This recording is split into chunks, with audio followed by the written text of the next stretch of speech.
السلام عليكم ورحمة الله وبركاته، أهلا وسهلا ومرحبا بكم جميعا. النهاردة بنكمل سلسلة شرح مايكروسوفت آزور AZ 900، وزي ما اتكلمنا في الفيديوهات اللي فاتت عن الكلاود وإيه هو الكلاود وإزاي الكلاود ليه علاقة بالداتا سنتر، وإيه الفكرة القائمة الأساسية الخاصة بالكلاود، زي إن الداتا سنتر بتبقى فيها مجموعة من الموارد ضخمة جدا أنا مش بستخدمها فبروح أجرها للناس محتاجة تستخدمها، ودي الفكرة القائمة اللي الناس اشتغلت عليها في مايكروسوفت وامازون وجوجل. وطبعا هنمسك من الجمله هنا بقى علشان نخش على البارت الجديد بتاعنا اللي هو الفيرشوال ماشين. احنا بنقول دلوقتي ان الكلاود عباره عن مجموعه من الموارد موجوده جوه مركز بيانات انا مش بستخدمها فبروح اجرها. طيب لو جيت قلت لك بقى ان جهازك الشخصي يعتبر كلاود على صغير، هل حد هيصدق الكلام ده؟ طبعا لا. وفي ناس هتقول لي ازاي؟ طيب دلوقتي لو رحنا للجهاز بتاعنا وشفنا الامكانيات سواء اللابتوب او الديسكتوب، في هيكون عندي في اي جهاز في الدنيا، سواء اي جهاز هاردوير في الدنيا، زي ما اتفقنا قبل كده ان الداتا سنتر عباره عن مجموعه من الاجهزه، وكل جهاز فيه سي بي يو وفيه ميموري وفيه ديسك. فلو لاحظنا هنا انا مش مستخدم كل الريسورسز، انا مستخدم ريسورسز معينه، زي السي بي يو مستخدم تقريبا 20%، الميموري تقريبا ما جبتش 50%، الديسك تقريبا 5%. طيب في الحالة ديت أنا عندي مجموعة من الريسورسز أنا مش مستخدمها أو مش مستخدم كل الريسورسز اللي موجودة عندي، ودي زي ما احنا قلنا إن دي الفكرة القائمة عليها الكلاود، إن داتا سنتر أجهزة فيها موارد أنا مش مستخدمها. فهنا بطلع بسوليوشن جديد إن أنا أقدر أستخدم الموارد ديت وأعمل ويندوز جوه الويندوز أو أعمل ماشين جوه الماشين. حلو الكلام. يبقى هنا هنخش على مدخل جديد اللي هو الفيرشوال ماشين. الفيرشوال ماشين بتبقى عبارة عن ماشين سيميلر مشابهة جدا للجهاز اللابتوب بتاعي، بس بدل ما اروح اعمل واشتري هاردوير جديد انا اقدر اتحكم في الهاردوير بتاعي واحط عليه ماشين جوه كمان، بحيث ان انا اقدر استفيد بالريسورسز بتاعتي. طيب ازاي اقدر اعمل الحركه دي بقى؟ الحركه ديت اقدر اعملها عن طريق برنامج او نظام اسمه الهايبرفايزر. الهايبرفايزر فكرته قائمه على الاساس ان هيكون عندي جهاز هقدر عايز اتحكم في الموارد بتاعته علشان اقدر احط ماشين زياده واقدر احط فيرتشوال ماشين زياده، فيديني الامكانيه ان انا اقدر اعمل اكتر من ماشين او اكتر من جهاز جوه الجهاز بتاعي. يبقى انا كده دلوقتي اقدر اعمل فيرتشوال ماشين او اقدر اعمل جهاز جوه الجهاز بدون ما اروح اشتري جهاز جديد. طيب علشان اقدر اعمل الحاجه ديت لازم في حاجات اقدر استخدمها، زي ما اتكلمت او ذكرت حاجه اسمها الهايبرفايزر. الهايبرفايزر ده عباره عن نظام بيقدر يتحكم في الجهاز او السيرفر بتاعي علشان اقدر اتحكم في السي بي يو والرام والاستورج. طب انا ليه محتاجه؟ زي ما اتكلمنا من شويه انا مش هروح ابني فيرتشوال ماشين واحده. طبعا الانظمه الكبيره او الهاردوير الكبيره بقدر احط على السيرفر الواحد من 20 الى 30 فيرتشوال ماشين، فلازم يكون عندي في نظام يقدر يتحكم في الفيزيكال بتاعي اللي هو اللابتوب او الديسكتوب في المثال بتاعنا، او في الانظمه الشركات الكبيره اللي هي السيرفرز بتاعتنا، علشان اقدر اقسم الريسورس بالطريقه اللي تناسبني او تناسب الشخص اللي عادي يستخدم الفيرتشوال ماشين. يبقى ديت اول نقطه في موضوع الفيرتشواليزيشن او موضوع الفيرتشوال ماشين. طيب انا ليه بعمل فيرتشوال ماشين؟ لو تتذكروا في الحلقه الثالثه احنا كنا ضربنا مثال ان في شركه عايزه تعمل ويب سيرفر عندها، الويب سيرفر ده هيكون فيه اي اس وهيكون في مجموعة من الأدوات التانية. فالفيرشوال ماشين اللي أنا محتاجها علشان تقدر تناسب الإمكانيات بتاعة الويب سيرفر اللي أنا هقدر استخدمه، فهيديني الإمكانية إن أنا أقدر أعمل رن لأي أبليكيشن عليها بطريقة كويسة وبدون ما تعمل لي مشاكل. يبقى احنا كده عرفنا ان الفيرتشوال ماشين خلاص عبارة عن ماشين جوه الفيزيكال سيرفر بتاعي او جوه الفيزيكال ماشين بتاعتي، انا بستخدم تول اسمها الهايبرفايزر او في عندي سيستم اسمه الهايبرفايزر. الهايبرفايزر ده هو اللي يتحكم في الريسورسز بتاعتي، وده اللي من خلاله هقدر اطلع الماشين. طيب الهايبرفايزر هنا عندنا بقى في حالتنا هنا انا قلت ان اللابتوب بتاعنا او الديسكتوب بتاعنا عبارة عن كلاود صغير، يبقى أنا محتاج طبقة وسيطة تقدر تتحكم في الموارد بتاعتي. والموارد والطبقة الوسيطة ديت اللي هتتحكم في الموارد بتاعتها تكون عبارة عن تول اسمها اوراكل فيرتشوال بوكس، وفي تول تانية اسمها في ام وير. الاوراكل فيرتشوال بوكس والفي ام وير ورك ستيشن ده يعتبروا الهايبرفايزر اللي هيتحكم في اللابتوب بتاعنا. دي أول حاجة. طيب بالنسبة بقى للشركات الكبيرة هل هيستخدموا نفس الأدوات دي؟ لا طبعا.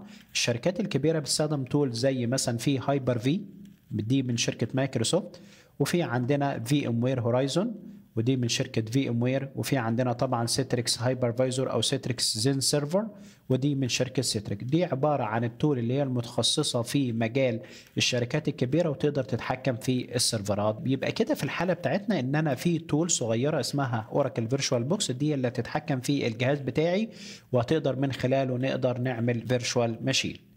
وعلشان اقدر اعمل فيرتشوال ماشين عن طريق الاوراكل فيرتشوال بوكس هروح على ماشين واعمل نيو. طبعا انا هنا مش بشرح الاوراكل فيرتشوال بوكس، انا بديك مثال ازاي الفيرتشوال ماشين بتتعمل علشان لما نيجي نروح الكلاود نفهم بعض الاساسيات منها. طيب انا لو جيت هنا، لو لاحظت هنا فيه هيقول لي حط لي اسم للماشين،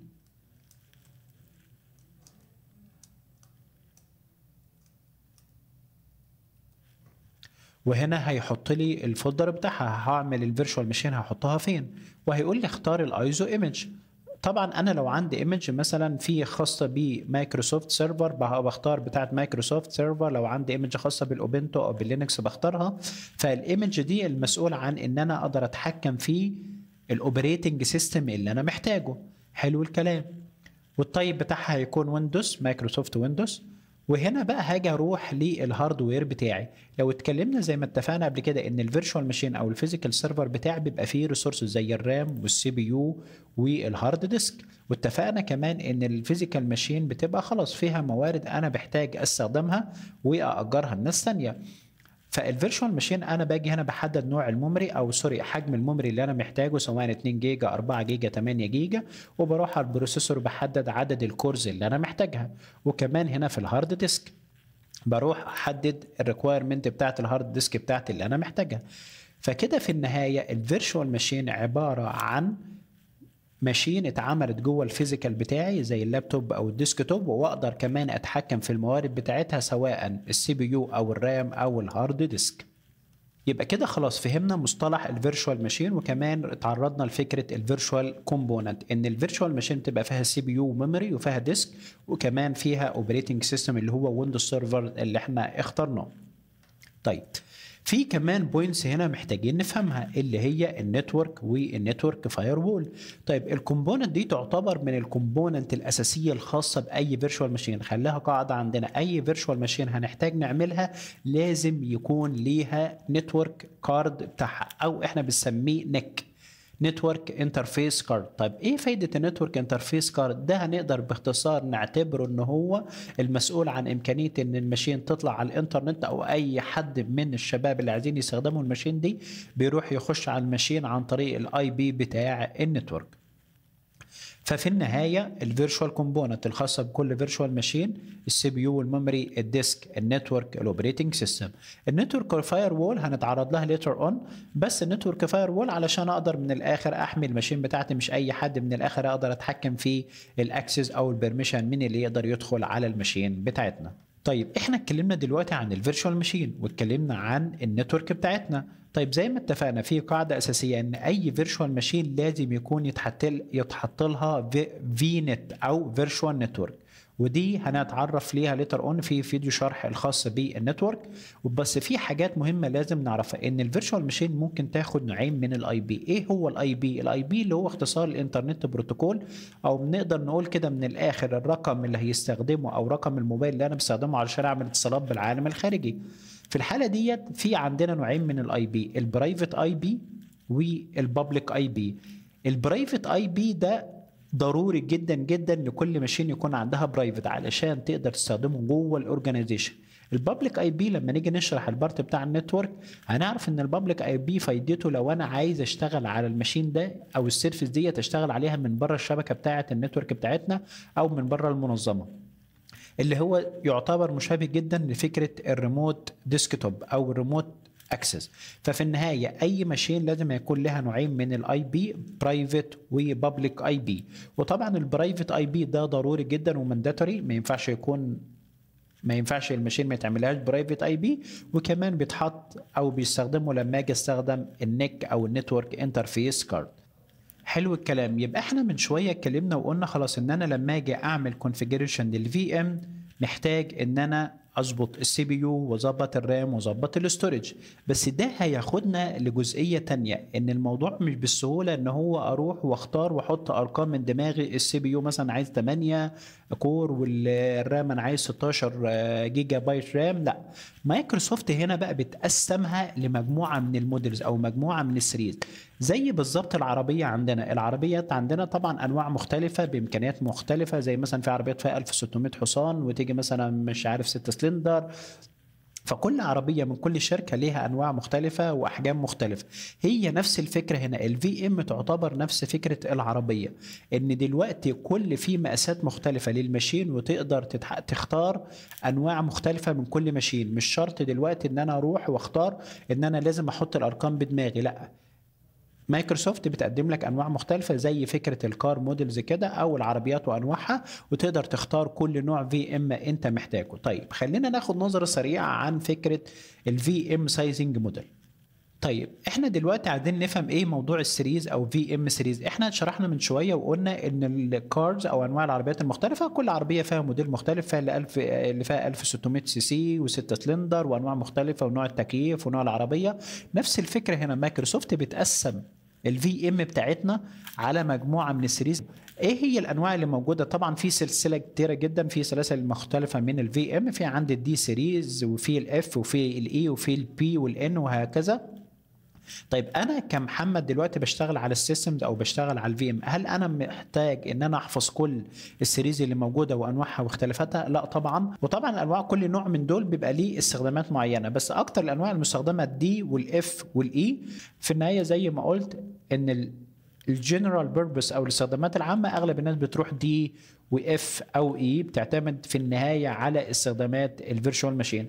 طبعا هيكون في انواع سيارات او سوري انواع في ام مختلفه خاصه ب لو انا عايز استخدم الاي اي او الماشين ليرنينج، ففي ناس هتروح للان سيريز. لو انا عندي مثلا كومبيوتنج او ابحاث او عندي شغل خاص بالماثيماتكس فاقدر اروح الاتش سيريز. في النهايه انا بختار بناء على الرغبه، بس اكتر موديلات مستخدمه حاليا هي الدي والاف والاي، لان هي اكتر حاجه منصب عليها الهاي ميموري والسي بي يو والاوبتمايزيشن بين الاثنين. وبكده هنقدر نروح للبارت اللي عليه الدور اللي هو الفي ام برايسنج. طيب الفي ام برايسنج هنا على اي اساس بيتحدد؟ احنا اتكلمنا من شويه ان خلاص الفي ام مكوناتها رام وسي بي يو ونتورك وما الى خلافه من الريسورسز المختلفه.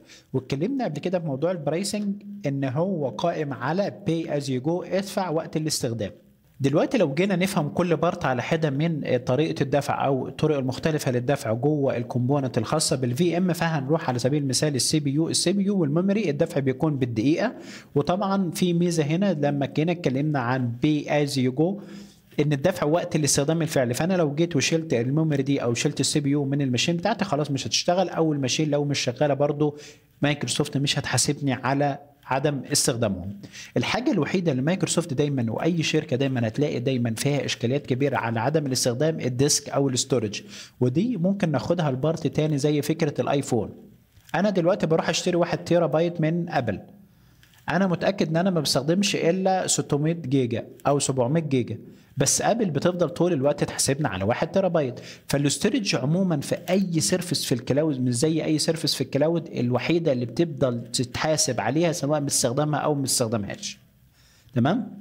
على عكس السي بي يو والميموري، لو جيت طفيتها او شلتها من الماشين بتاعتي خلاص مش هتحاسب عليه. نفس الحكايه بالنسبه للنتورك. النتورك مش كل حاجه بيتحاسب عليها، في انواع بيتم الحاسب عليها، في انواع مش بيتم المحاسبه عليها. بس اكتر حاجات مشهوره والناس بتتحاسب عليها البابليك اي بي، وده هنذكره ليتر اون في فيديوهات الشرح بتاعت النتورك. ومن الحاجات اللي موجوده برضو الاوبريتنج سيستم او نظام التشغيل. نظام التشغيل زي ما اتفقنا ان هو ممكن يكون مايكروسوفت او ممكن يكون لينكس. طبعا مايكروسوفت ليها لايسنس، فدي برضو بتمشي بنفس المبدا باي از يو جو. لو الماشين مقفوله مش هتدفع عليها، لو مفتوحه هتحاسب عليها. طبعا اللينكس فيه رخص لللينكس مخصوصه، زي مثلا الناس اللي بتشتغل على الريد هات طبعا في لايسنس سبورت ليها ولازم تتحاسب عليها برضو. في النهايه الحاجه الوحيده اللي ما بتفضل طول الوقت تحاسب عليها اللي هو الديسك او الاستورج. اما النتورك والسي بي يو والاو اس او الاوبريتنج سيستم بتحاسب عليها وقت الاستخدام الفعلي بتاعها. وبكده هنقدر نروح لاخر بارت معانا في فيديو الشرح النهارده الخاص بالفي ام. اللي هو استخدامات الفي ام. طيب انا السؤال المهم اللي انا محتاج انا اعرفه دلوقتي، انا ليه رحت عملت الفي ام؟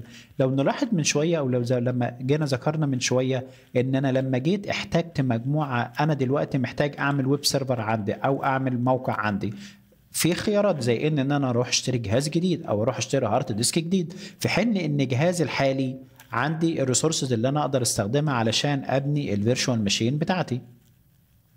ففي الحاله ديت يبقى انا عندي كنترول كامل ان انا اقدر اتحكم في الفيرتشوال ماشين، وايه الابلكيشن اللي انا محتاج انزلها وايه الابلكيشن اللي انا محتاج استخدمها. يبقى انا دلوقتي مش محتاج اروح لمايكروسوفت واروح اشتري بس الويب سيرفيس وهي تتحكم في التولز او الامكانيات اللي انا بستخدمها، لا، يبقى في الفيرتشوال ماشين اقدر اتحكم في الريسورسز بتاعتي. يبقى اول فايده او استخدام، الشركات الكبيره دايما بيكون هوسها ان هي يكون عندها فول كنترول على الماشين علشان محدش يقدر يلعب في الريكويرمنت بتاعتها. دي اول حاجه. تاني حاجه الابلكيشن كومباتيبيليتي. الناس اللي اشتغلت في شركات كتير هتعرف ان في بعض الابلكيشن مثلا لازم تكون نازله على فيرجن معينه من الويندوز. يعني على سبيل المثال في ناس بتستخدم اوراكل، وفي مثلا حاليا فيرجن زي 6 اي او في 12 او في 19 او في 20 ده بتحتاج انها تشتغل على ويندوز سيرفر 2019 فقط. فلو جيت رحت قلت لمايكروسوفت انا عايز ويب سيرفيس قائم على اوراكل، هنا هتقابلك مشكله في الكومباتيبيليتي لانك انت عايز تستخدم ريسورسز معينه او ويندوز معين. ففي الحاله دي انا بروح استخدم الفي ام وابنيها بالطريقه بتاعتي اللي انا محتاجها بدون ما اروح انتظر مايكروسوفت واحسن ويحصل فيها مشاكل مع الكومباتيبيليتي او مشاكل من ناحيه الابلكيشن بتاعي. تالت حاجه برضو من الامكانيات اللي هي انا بستخدم الفي ام، زي ما اتفقنا قبل كده ان في داتا سنتر، ده معناته ان هي اون بريم موجوده عندي في ارض الواقع، فانا محتاج اروح اعمل شيفت اند ليفت مايجريشن، ان انا محتاج اروح انقل جزء من الماشين دي اروح اوديها الكلاود علشان تحقق لي سواء الهاي افيلابيلتي او تحقق لي ان انا اقدر يكون عندي باك اب للسيستمز بتاعتي موجوده جوه الكلاود. وبرضو من الحاجات المهمه ان هو بدل ما اروح واخلي الناس تشتغل على الماشين الرئيسيه او تشتغل على الفيزيكال الاساسي اللي هو محطوط عليه البرودكشن بتاعي، ممكن اعمل لهم تيستنج انفايرمنت يقدروا يستخدموها ويقدروا يشتغلوا عليها. طبعا اكيد الموضوع مش بالصوره المثاليه ان هو خلاص يبقى انا كده محقق كل الرغبات بتاعتي او كل الشغل اللي انا محتاجه، اكيد ليها عيوب. طبعا لو هناخد العيوب الفعليه زي ما موقع مايكروسوفت بيقول او زي ما الناس كلها تشرح، يقول لك في هيدك في المانجمنت لانها هتحكم في الفي ام وهتحكم في الريسورسز وهتحكم في التحديثات بتاعه نظام التشغيل، وطبعا هي كوست اعلى، وكمان السكيلنج بتاعها بيحصل فيه مشكله لان مهما كان انت في اي مكان مش بالسهوله ان انا اروح ازود الرام والسي بي يو بوقت اي مزاجي، لازم يكون في ريكويرمنت معينه محتاج ازود فيها الريسورسز بتاعتي.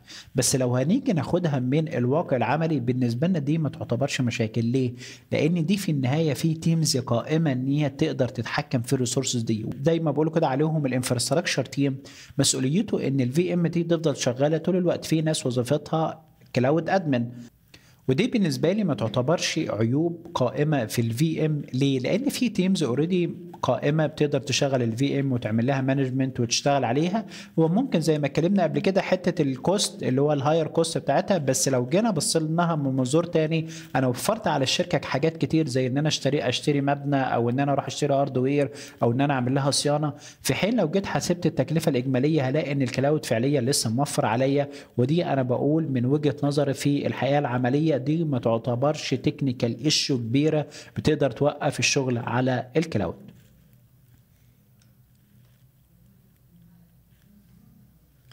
وبكده نقدر نكون وصلنا لنهاية حلقة النهاردة، فهمنا ايه هي الفي ام وازاي ايه هي مكوناتها والكومبوننت بتاعتها. ان شاء الله الحلقة الجاية هتكون عبارة عن الفي ام لاب، ازاي بقى هنشتغل بطريقة عملية على الفي ام، وازاي هنقدر نخش على موقع مايكروسوفت، وازاي نعمل اكاونت على موقع مايكروسوفت. اتمنى ان شاء الله يكون الفيديو عجبكم، وما تنسوش تعملوا لايك وشير للحلقة، ولو في اي استفسارات بنتظرها منكم في التعليقات، وما تنسوش تعملوا اشتراك في القناة علشان يوصلكم الجديد بتاعنا ان شاء الله.